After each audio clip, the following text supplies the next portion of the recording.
Mis amigos, ¿cómo están? Hoy vamos a hablar de un tema súper vital. Vamos a hablar sobre los tatuajes en Estados Unidos, un tema que ha causado muchísimo debate. Porque en Estados Unidos los tatuajes están por todas partes. 1 de cada 3 adultos tiene un tatuaje. Celebridades, atletas, influencers, padres de familia, incluso veteranos de guerra los tienen.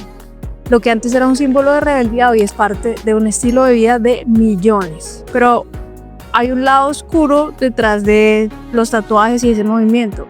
Mientras unos presumen sus tatuajes, otros son detenidos por interrogados, deportados y, bueno, de todo. ¿Por qué se criminaliza a algunos que portan tatuajes y a otros sí se les celebra? Entonces vamos a hablar sobre eso.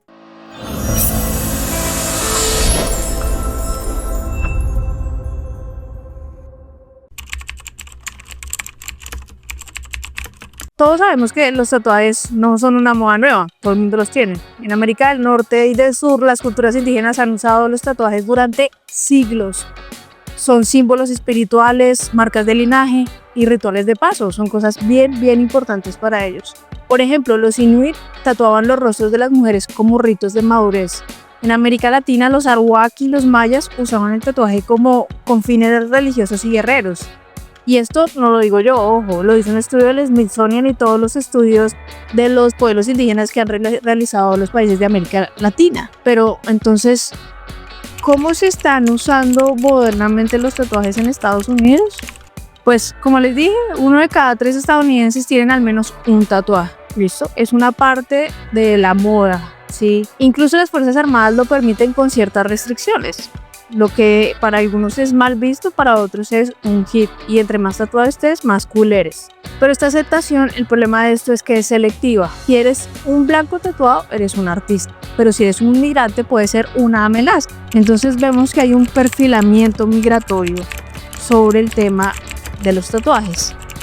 Los agentes de migración han admitido que usan los tatuajes como criterio para investigar posibles vínculos con pandillas como las maras en El Salvador, etcétera, etcétera.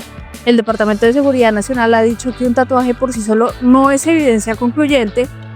En la práctica realmente eso no se respeta y hemos visto muchos casos. Y vamos a hablar de el que nos inspiró a hacer este video, el caso de Kilmar Abrego García. Kilmar es un joven salvadoreño, llegó a Estados Unidos en búsqueda de protección tras enfrentar violencia en su país, como muchos de nosotros.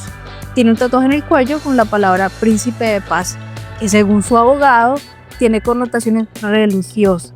También tiene los nudillos, les voy a mostrar acá en pantalla el tatuaje, y fue detenido por este de acá de los nudillos. Fue detenido sin ningún debido proceso y fue deportado a una cárcel de esas maxi cárceles de El Salvador, de las que fue objeto de convenio con Estados Unidos. Nadie le hizo un debido proceso, nada se comprobó, pero el hombre está allá. La administración Trump presentó una imagen en la mano de Abrego con el tatuaje en los nudillos que supuestamente decía MS-13, que es la mara salvatrucha número 13 en El Salvador, pero las investigaciones revelaron que esa imagen fue alterada digitalmente.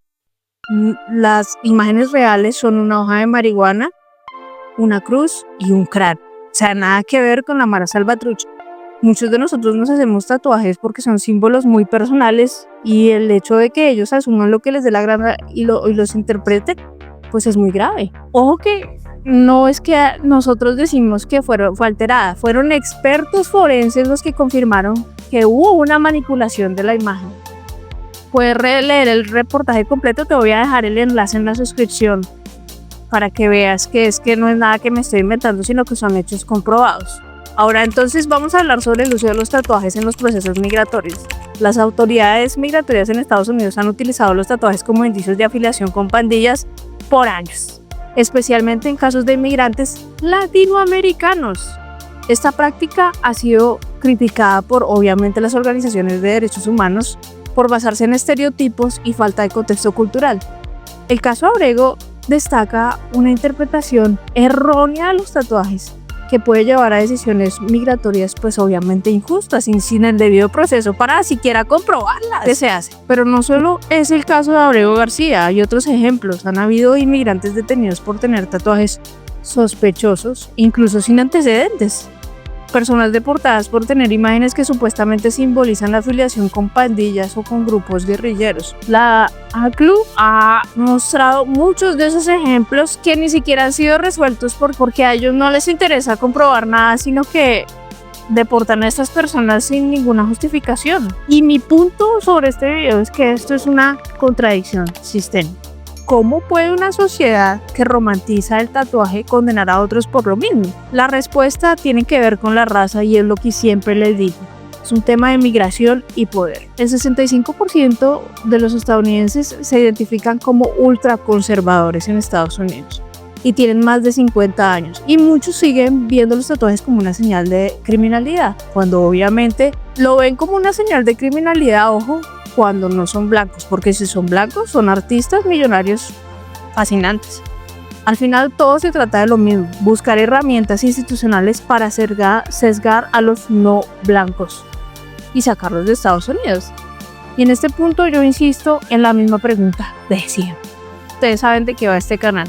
¿Será que sí vale la pena quedarse a pelear por estar en un país que no nos quiere a nosotros los latinos y al que le hemos dado tanto? Porque ya te digo, o sea, yo le doy $500 cada 15 días de mi cheque en los pagos de impuestos y le he dado casi que toda mi juventud. O sea, hay gente que le ha dado hasta matrimonios falsos por conseguir una residencia. O sea, ¿vale la pena? ¿Vale la pena dejar la dignidad atrás? Yo los invito a una conclusión bien interesante. Volviendo al tema, hay que tener en cuenta que el tatuaje no nació en las prisiones, nació en las tribus indígenas, en nuestros orígenes, en la selva, en el desierto. Forma parte de nuestra identidad ancestral como latinos y como universo, digo como planeta Tierra, porque todos en cualquier lugar del mundo tenemos raíces indígenas. Dejar que se criminalicen nuestras marcas es renunciar a nuestras raíces. Es hora de cambiar la narrativa y reconocer lo que siempre ha sido arte, historia e identidad.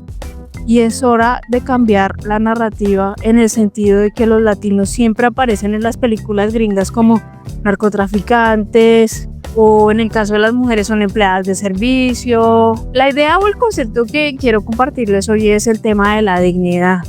Yo entiendo que muchas veces no hay condiciones en nuestros países de origen para prosperar, pero en este estado de cosas vale la pena contemplar otros destinos para viajar que sí tienen los brazos abiertos para los migrantes en vez de quedarnos viendo cómo nos casan. Y este es un llamado a la acción. ¿Tienes un tatuaje con un significado cultural? ¿Has sido juzgado por tu apariencia? Cuéntanos tu historia. Yo sí tengo uno. Pues no es tan cultural, pero sí es cultural.